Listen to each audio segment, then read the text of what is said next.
Praise lord. ఈరోజు దేవుని వాగ్దానం, యెహోవా నీవే నాకు కేడెముగాను, నీవే నాకు అతిశయ స్పందముగాను, నా తల ఎత్తువాడుగాను ఉన్నావు. కీర్తనలు 3:3. మనకి దుర్గము, కేడెము మన ప్రభువైన యేసుక్రీస్తు.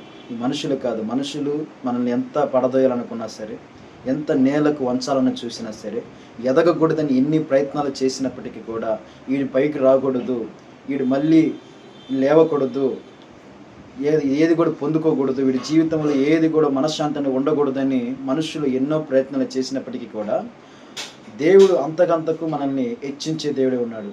అంటే ఇక్కడ దావీదు తన కుమారుడైన అబ్షలోము తనను తరుముతున్నప్పుడు, పారిపోయినప్పుడు దేవుడి దగ్గర మనవి చేసిన ప్రార్థన కాబట్టి తన కుమారుడు అతను చంపాలని పరిగెత్తుండు.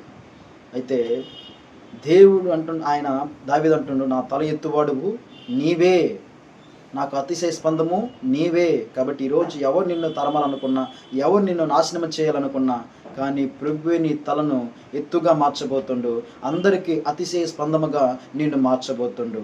కనుక ఈ వాగ్దాన్ని బట్టి దేవుడు నిన్ను నన్ను బలపరచునుగాక. ఆమేన్.